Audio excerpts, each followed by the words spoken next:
Hello दोस्तों, कैसे आप लोग। दोस्तों आप सभी का बहुत बहुत स्वागत है आपके अपने यूट्यूब चैनल पर। दोस्तों आज मैं आपको बताने वाला हूँ मैथ के ऐसे इम्पॉर्टेंट क्वेश्चन, छोटे छोटे इम्पॉर्टेंट क्वेश्चन यहाँ पे हम गलतियाँ कर देते हैं और हमारे नंबर कट जाते हैं। तो आज हम इस वीडियो में पूरे ऐसे छोटे क्वेश्चन लेंगे जो आपको बड़े नंबर दिला सकते हैं। तो वीडियो को पूरा वॉच कीजिएगा। शुरू करते हैं वीडियो दोस्तों। तो पहला क्वेश्चन दोस्तों आपका है। पहला क्वेश्चन कह रहा है कि सबसे छोटी अभाज्य संख्या कौन सी है। तो सबसे छोटी अभाज्य संख्या यानी स्मॉलेस्ट प्राइम नंबर। ऐसे क्वेश्चन आपके सारे इसी वीडियो में हैं दोस्तों। सारे इस वीडियो में मैं लेकर के आया हूँ कुछ इम्पॉर्टेंट क्वेश्चन। तो देख लेते हैं सबसे छोटी अभाज्य संख्या कौन सी है यानी स्मॉलेस्ट प्राइम नंबर दोस्तों। तो ऑप्शन आपके पास 4 दिए गए हैं।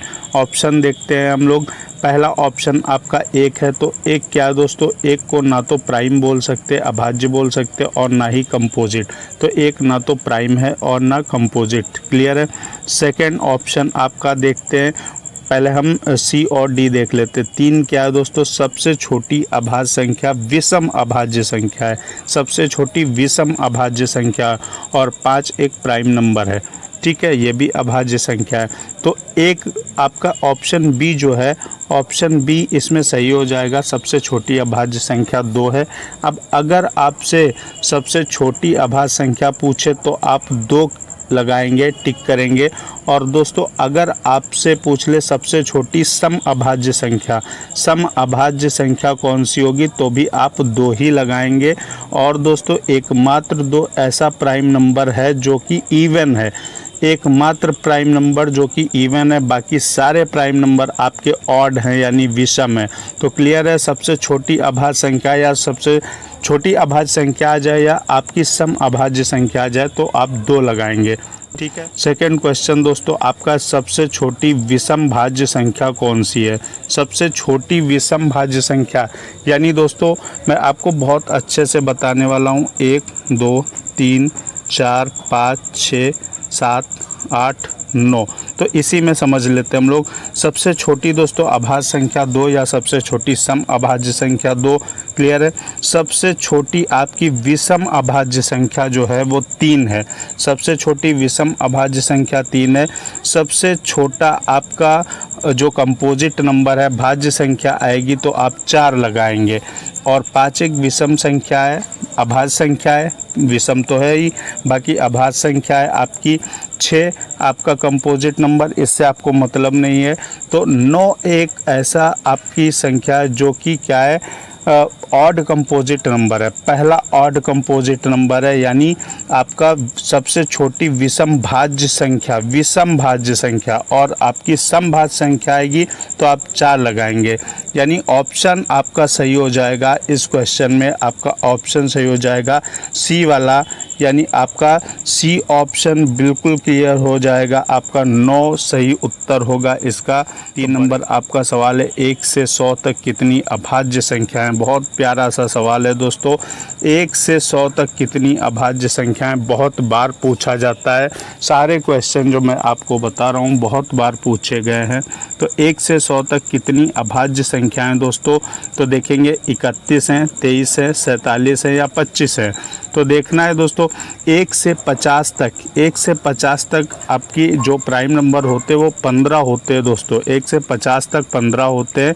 और 50 से 100 तक आपके जो प्राइम नंबर होते हैं वो 10 होते हैं। क्लियर है। तो 1 से 100 तक आपसे जब भी क्वेश्चन आएगा 1 से 100 तक कितनी अभाज्य संख्याएं हैं, कितने प्राइम नंबर हैं, तो आप सीधा आंख बंद करेंगे और आंख बंद करके आप लगा देंगे ऑप्शन। आपका 25 सही हो जाएगा। थोड़ा सा नंबरिंग गलत है तो कोई दिक्कत नहीं उससे। आपका 1 से 100 तक अभाज्य संख्याएं आएंगी प्राइम नंबर, तो आप 25 लगाएंगे बिना कुछ सोचे दोस्तों। अगला क्वेश्चन देखते हैं हम लोग।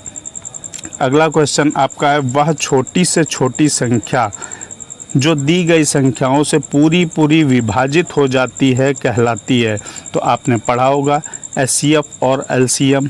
HCF और LCM के चैप्टर में आपने पढ़ा होगा दोस्तों।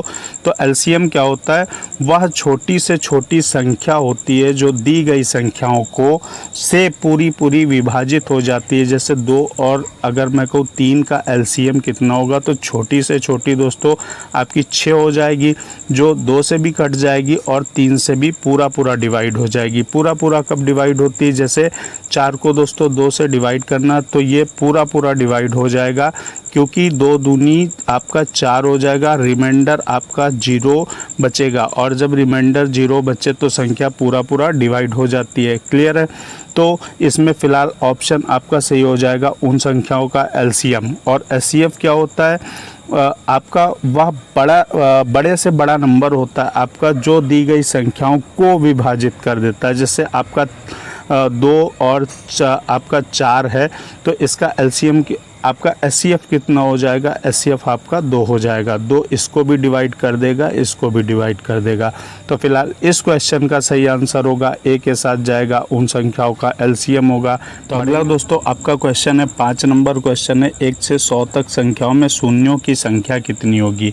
बेसिक छोटे क्वेश्चन है जहाँ पे हम गलतियाँ कर देते हैं और हमें कायदे से याद नहीं हो पाता है। तो इसीलिए मेरा उद्देश्य है कि इस वीडियो को आप तक पहुंचाया जाए, जिससे आप बेसिक छोटी मैथ की चीज़ों को आप जानें और गलती न करें।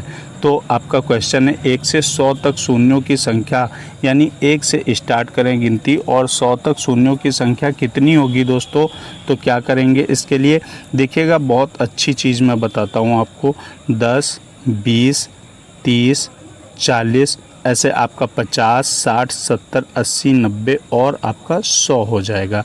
तो कुल मिला के इनके बीच में दोस्तों आपके कितने 11 शून्य हो जाते हैं, कितने 11 शून्य हो जाते हैं। क्लियर है। तो ऑप्शन आपका B सही हो जाएगा। अगला सवाल आपका, किसी पूर्णांक को शून्य से भाग देने पर प्राप्त होता है। क्या प्राप्त होता है, किसी पूर्णांक को यानी इंटीजर को जब हम, जैसे हम 2 को 0 से डिवाइड करते हैं तो क्या हमें मिलता है। तो दोस्तों रिज़ल्ट क्या आता है इसका हम लोग डिस्कस करेंगे। जैसे 0 को किसी भी पूर्णांक से भाग करें तो हम जानते हैं कि 0 आता है। क्लियर है, ठीक है, यहाँ तक बात भाई ठीक है। जैसे 0 है, आपको 2 से भाग करना, तो आप 0 बार टेबल लगाएंगे, रिमाइंडर 0 बचेगा, काम आपका ख़त्म हो जाएगा। क्लियर है। या लेकिन यहाँ पर किसी पूर्णांक को आपको किसी पूर्णांक को 0 से भाग देने पर, यानी 0 से भाग देने पर, जैसे 2 को आपने 0 से डिवाइड किया तो क्या आएगा। तो देखिए यहाँ पर ऐसी चीज़ आपको बताऊंगा, अगर आप वीडियो यहाँ तक देखते आए तो ऐसी चीज़ आपको बताऊंगा, ऐसा करके आपको एक्सपेरिमेंट करके दिखाऊंगा जिससे आप कभी नहीं भूलेंगे। तो यहाँ जैसे 2 को आपने 0 से डिवाइड किया तो कितनी बार टेबल पढ़ो कि आपका कितनी बार टेबल पढ़नी होगी, 0। जैसे हमने 2 टाइम पढ़ दिया तो 0 आपका 2 रिमाइंडर बचा। फिर से मैंने आपका 5 बार लगाया तो 5, 0 फिर 0 बचा, तो आपका फिर 2 रिमाइंडर बचा। यानी ऐसे आप करते जाएंगे और इन्फिनिटी तक करते जाएंगे। तो यहाँ से जब किसी भी पूर्णांक को 0 से भाग दिया जाता है, 2/0 हो, चाहे 7/0 हो, चाहे 5/0 हो, तो क्या होता है दोस्तों, अनंत आपका इन्फिनिटी, और इन्फिनिटी का सिंबल आपका साइन होता है ऐसे। तो क्लियर है यहाँ तक।